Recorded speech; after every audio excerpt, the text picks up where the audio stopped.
बिस्मिल्लाहिर्रहमानिर्रहीम। अल्लाहुम्मा सल्लि अला सय्यिदिना व शफ़ीइना व नबिय्यिना व हबीबिना व मौलाना मुहम्मदिन व अला आलिहि व अस्हाबिहि व बारिक वसल्लम। अल्लाह तबारक व तआला के फ़ज़ल व करम और उसकी तौफ़ीक़ और इनायत से आज हम दौरे उसूल हदीस शरीफ की तीसरी मजलिस में हाजिर है। अल्लाह तबारक व तआला हमारे इस दौरे को कबूल फरमाए और इल्म हदीस शरीफ से हम सबको मालामाल फरमाए। कल पहली फ़सल को हमने मुकम्मल कर लिया था शेख अब्दुल हक मुहद्दिस देहलवी रहमतुल्लाह अलैह की किताब अल मुक़द्दिमा फ़ी उसूलिल हदीस के। दूसरी फ़सल में अब हम दाखिल हो रहे हैं। अल फ़स्लुस्सानी फ़ी तारीफ़ि सनदी वल मतनी व अवारिज़िहिमा। ये दूसरी फ़सल जो है ये सनद की तारीफ़ में, मतन की तारीफ़ में और उसके मुताल्लिक़ात, उसके ऊपर पेश आने वाली, सनद और मतन के ऊपर पेश आने वाली चीज़ों के मुताल्लिक़ ये दूसरी फ़सल है। सनद किसको कहते हैं वो बताया जाएगा, मतन किसको कहते हैं वो बताया जाएगा, और सनद पर क्या क्या चीज़ें पेश होती हैं, मतन पर क्या क्या चीज़ें पेश होती है, ये तमाम चीज़ें इस दूसरी फसल में बताया जाएगा। अब सनद किसको कहते हैं? अस्सनदु तरीक़ुल हदीसी व हुवा रिजालुहु अल्लज़ीना रवौहु। सनद किसको कहते हैं? हदीस के तरीक़ को सनद कहते हैं। अब तरीक़ का क्या मतलब है? जो मुहद्दिस अपनी किताब के अंदर उस हदीस शरीफ को नकल कर रहा है, दर्ज कर रहा है, या जो मुहद्दिस अपने शागिर्दों को वो हदीस सुना रहा है, उस मुहद्दिस तक वो हदीस कैसे पहुंची। जाहिर सी बात है, हदीस तो रसूलुल्लाह सल्लल्लाहु अलैहि वसल्लम का कौल मुबारक, फ़िल मुबारक, आपकी तकरीर, तो रसूलुल्लाह सल्लल्लाहु अलैहि वसल्लम से लेकर उस मुहद्दिस तक वो हदीस कैसे पहुंची, किस ज़रिए से पहुंची, किन किन लोगों ने उस हदीस को रिवायत किया है, उन लोगों के नामों को सनद कहते हैं। मसलन इमाम बुखारी रहमतुल्लाह अलैह अपनी सही बुखारी शरीफ के अंदर कोई हदीस ला रहे हैं, उन्होंने अपने उस्ताद से सुनी, उनके उस्ताद ने उनके उस्ताद से वो हदीस को सुना, उनके उस्ताद ने उनके उस्ताद से, ऐसा होते होते उन्होंने सहाबी से सुना, सहाबी ने रसूलुल्लाह सल्लल्लाहु अलैहि वसल्लम से सुना। तो ये जो रसूलुल्लाह सल्लल्लाहु अलैहि वसल्लम से लेकर इमाम बुखारी रहमतुल्लाह अलैह तक जितने भी लोगों ने उस हदीस को रिवायत किया है उसको सनद कहते हैं। और दूसरा क्या बता रहे? वहुवा रिजालुहु अल्लज़ीना रवौहु। सनद तरीक़े हदीस को कहते हैं और उन लोगों के नामों को कहते हैं जो उस हदीस को रिवायत कर रहे हैं। अब इस्नाद किसको कहते हैं? अस्नद युस्निदु इस्नादन बाब इफ़ाल से है।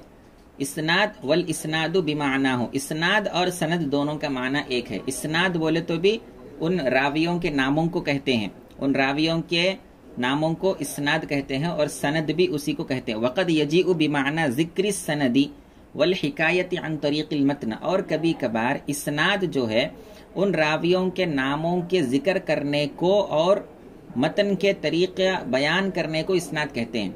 मसलन सनद का माना हुआ कि रावियों के नाम, इस्नाद किसको कहते हैं? उन नामों को बयान करना, इसको इस्नाद कहते हैं। तो सनद का माना क्या है? रसूलुल्लाह सल्लल्लाहु अलैहि वसल्लम से लेकर मुहद्दिसीन किराम तक किन किन लोगों के ज़रिए वो हदीस पहुंची है, उन लोगों के नामों को सनद कहते हैं, और उस सनद को बयान करने को, उन लोगों के नामों को जिक्र करने को क्या कहते हैं? इस्नाद कहते हैं। मतन किसको कहते हैं? अल मतनु मन तहा इलैहिल इस्नादु। जहां पर इस्नाद ख़त्म होती है उसको मतन कहते हैं। इस्नाद शुरू कहाँ से होती है? जो मुहद्दिस उसकी रिवायत कर रहा है उस मुहद्दिस से वो सनद शुरू हो रही है और रसूलुल्लाह सल्लल्लाहु अलैहि वसल्लम तक वो सनद पहुंच रही है। तो सहाबी का नाम आखिरी आ रहा है। सहाबी जब काला रसूलुल्लाह बोलेंगे तो उस काला रसूलुल्लाह से मतन शुरू हो जाएगा। सहाबी का जो नाम रहेगा वहाँ सनद की इंतहा है। आगे काला रसूलुल्लाह सल्लल्लाहु अलैहि वसल्लम आएगा, या हुजूर का कोई फेल जिक्र होगा, या जो भी उसके अंदर बयान किया गया होगा। जहाँ पर नाम ख़त्म हो जाएंगे वहाँ से मतन शुरू होगा, उसको मतन कहते हैं। मतन तो एक सनद है, एक मतन है। अब उसके बाद मतन की बात अब नहीं कर रहे हैं, अब जो है सनद की बात कर रहे हैं। सनद कभी कभी मुहद्दिस से लेकर रसूलुल्लाह सल्लल्लाहु अलैहि वसल्लम तक जितने लोगों ने वो हदीस को रिवायत किया है सारों के नाम मज़कूर होते हैं, कोई भी बीच में छूटा हुआ नहीं होता। अब मुहद्दिस से लेकर रसूलुल्लाह सल्लल्लाहु अलैहि वसल्लम तक अगर पूरे के पूरे नाम मौजूद हैं, लिंक मौजूद है, कोई भी रावी बीच में छूटा हुआ नहीं है, पूरे मुत्तसिल है, तो इसको क्या कहते हैं? इत्तिसाल कहते हैं। इत्तिसाल का माना मुहद्दिस से लेकर रसूलुल्लाह सल्लल्लाहु अलैहि वसल्लम तक दरमियान में कोई रावी छूटा ना हो, बल्कि सारे लोग मुत्तसिल हों, उसको इत्तिसाल कहते हैं। और ऐसी हदीस को हदीस मुत्तसिल कहते हैं। तो मुत्तसिल किसको कहते हैं? फ़इल्लम यस्कुत राविम मिनर रुवाति मिनल बैन। اگر کوئی روات میں سے کوئی راوی اگر درمیان میں سے ساقط نہ ہوا ہو فالحدیث متصل، تو ایسی حدیث کو حدیث متصل کہا جاتا ہے۔ ویسمى عدم السقوط اتصالا، اور یہ جو عدم سقوط ہے یعنی محدث سے لے کر رسول اللہ صلی اللہ علیہ وآلہ وسلم تک درمیان میں سے کسی بھی راوی کا ساقط نہ ہونا بلکہ متصل رہنا، اس کو اتصال کہتے ہیں۔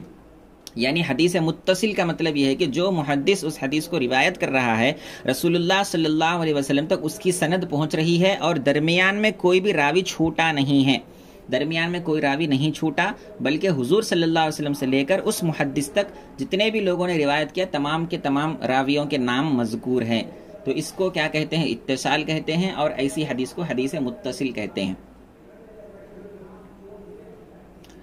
منقطع کس کو کہتے ہیں؟ وَإِن سَقَطَ وَاحِدٌ أَوْ أَكْثَرُ فَالْحَدِيثُ مُنْقَطِعٌ، اگر وہ راویوں کے ناموں میں سے ایک راوی کا نام چھوٹ جائے، ایک راوی ساقط ہو جائے، یا ایک سے زیادہ راویوں کا نام چھوٹ جائے، یا ایک سے زیادہ راویوں کا نام ساقط ہو جائے، فَالْحَدِيثُ مُنْقَطِعٌ، تو ایسے حدیث کو منقطع کہتے ہیں۔ انقطع ينقطع، انقطاع کا معنی ہے کٹ جانا، تو منقطع کٹی ہوئی حدیث، تو کٹی ہوئی حدیث تو کٹی ہوئی نہیں ہوتی، حدیث کی سند میں ایک نام کٹا ہوا ہے، تو یہ فالحدیث منقطع، تو ایسی حدیث کو جس کی سند میں محدث سے لے کر رسول اللہ صلی اللہ علیہ وسلم تک جتنے بھی راویوں نے اس کو روایت کیا بیچ میں سے ایک نام یا دو نام یا ایک سے زیادہ نام جو ہے چھوٹ گئے ہیں، تو ان کو ایسی حدیث کو کیا کہتے ہیں؟ حدیث منقطع کہتے ہیں۔ وَهَذَا السُّقُوطُ انقطاع، اور یہ جو بیچ میں ایک نام غائب ہو گیا، ایک نام جو ہے چھوٹ گیا، ایک نام ذکر نہیں ہوا یا ایک سے زیادہ نام ذکر نہیں ہوا، تو اس ذکر نہیں ہونے کو انقطاع کہتے ہیں۔ یہ حدیث میں انقطاع ہے، مطلب کیا ہے کہ رسول اللہ صلی اللہ علیہ وسلم سے لے کر اس محدث تک یہ حدیث کی جو سند ہے بیچ میں ایک دو نام چھوٹے ہوئے ہیں، تو یہ ناموں کے چھوٹے ہوئے رہنے کو انقطاع کہتے ہیں۔ اگر نام چھوٹے ہوئے نہیں ہیں بلکہ پورے کے پورے نام ملے ہوئے ہیں رسول اللہ صلی اللہ علیہ وآلہ وسلم تک، تو اس کو اتصال کہتے ہیں۔ تو آج جو ہے بڑا مختصر سا درس ہوا ہے، تو آج کے درس میں بس یہ بات بتائی گئی ہے کہ حدیث متصل کیا ہے، حدیث منقطع کیا ہے۔ آج ہم سیکھے کہ سند کس کو کہتے ہیں، اسناد کس کو کہتے ہیں، متن کس کو کہتے ہیں، اتصال کیا ہے، حدیث متصل کیا ہوتی ہے، انقطاع کیا ہے، حدیث منقطع کیا ہوتی ہے۔ تو اللہ تبارک و تعالی ہم کو نیک توفیق عطا فرمائے، اور اس علم کو ہمارے فہموں میں اللہ تبارک و تعالی جگہ عطا فرمائے، اور رسول اللہ صلی اللہ علیہ وآلہ وسلم سے اللہ تبارک و تعالی ہماری نسبت کو قوی سے قوی تر فرمائے۔ وما علینا الا البلاغ، والسلام علیکم ورحمۃ اللہ وبرکاتہ۔